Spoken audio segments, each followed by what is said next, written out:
Well, howdy folks, welcome back to the channel. I'm gonna give an update on one of the bush hogs that I retrieved from my cousin's farm in the last video.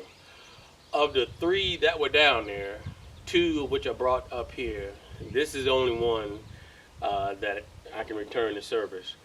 The others, which were woods, one was a 8-foot, one was a 7-foot. Just the metal was worn. The frame was no good. It was split in several places and it had collapsed, and just they weren't worth bringing back. This is a FMC Sidewinder 7-foot bush hog, and the frame was still good. It was complete minus the tail wheel, but I was able to use the tail wheel off of one of the other bush hogs, and I changed the rod on it and made it fit here, but I'll go into a little bit more detail on that here shortly. So let's get a quick overview of the changes or the repairs that I made, and then we're going to hook it up, put it behind the John Deere, and cut it and see how it does. Now, one of the first things I did was install these chains on here. This A-frame for the 3-point hit is rigid, so one, it couldn't follow the contours of the ground if I was to set it all down, but two, it wouldn't allow it to kick up. Now with the chains, it's able to do that, and I'm not too concerned about this thing kicking all the way up and hitting me or hitting the tractor, because the tractor is a lot larger than the bush hog, where if it was on a smaller tractor, my 5403 maybe, but even still I wouldn't worry about it too much with that. But I had a even smaller frame tractor that could probably pull this. That it would be a concern, but on the 6100D, not an issue. So like I said, first thing I did was put these chains on here. The bars that were on here were bent up, they were just bolted on. This one here was broken, so it didn't do any good. Just went to Tractor Supply, got 80 inches worth of chain, got the 2 eye bolts, and got the connectors, and put it on here. That was easy. The other modification I made was to that tail wheel. The other bush hog was maybe a 1 3/8 maybe, or 1.5 inches. And what my cousin had been doing was he had stuck it down in there, and this thing's wobbling all over the place. I measured, this is just under 2.5 inch wide collar on there, so I took it to a welding shop. At first I had a pole that was hollow on the inside that would have worked, but to make it stronger, they went ahead and found a solid rod, and put on there. That was 2 and 2.3 inches or something. Went down in there, cut me a hole so I can put a bolt in there to keep it from dropping out, and I'll keep it greased. I'll put a grease zerk on here so I can grease it, and got that working. Eventually I may swap that out, but they're good as it is, and put some pins in there instead of those bolts so it'd be easier to adjust.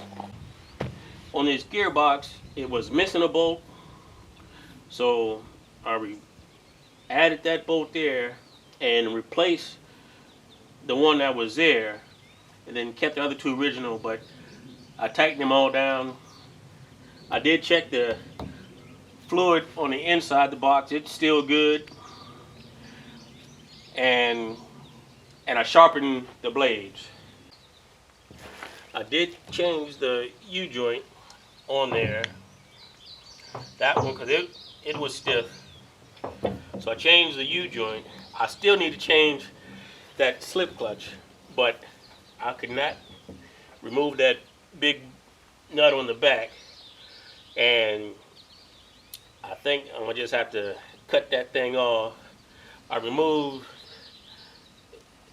this portion right there and put new bolts in there, but I fought with that thing.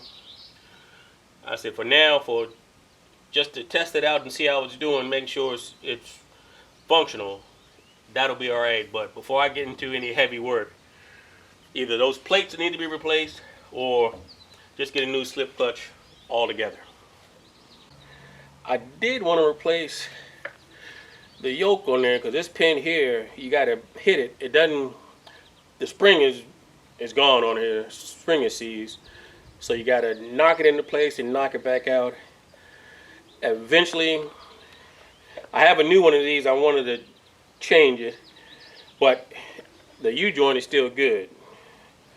So, like I said, for just testing it out before I really put it to work, this will be okay as it is. So now I'm going to drop some grease on the shaft, slide that up on there, hook it to the tractor, and let's see how it cuts.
Well, folks, there you have it. That's the first time this bush hog has been used. I wouldn't, probably 10 years or so, if not longer. A couple of things I still need to do. One, lengthen that shaft, because it might be 2-3 inches on there. This is a much bigger tractor than what both me and my cousin had. So probably still have to swap this out, get a longer shaft, and I would probably swap that yoke out as well, because again, the plunger, I mean, it's not too bad. There's plenty of space I can get in there and bang it open and close, but not safe, not necessary. And figure out, either put some type of bearing or collar on there, because my tail wheel jams up and drags. Add some grease to it, but that down there might be my problem. It sits down on there and that jams it up. But all in all, it did all right. Make those few minor adjustments and put this baby to work. Thanks for watching. If there's a video of something else you want to see, just let me know. Or if you have any questions, hit me up in the comments. If you like it, please subscribe, tell your friends about it, and come on back. And I'll see you on the next one.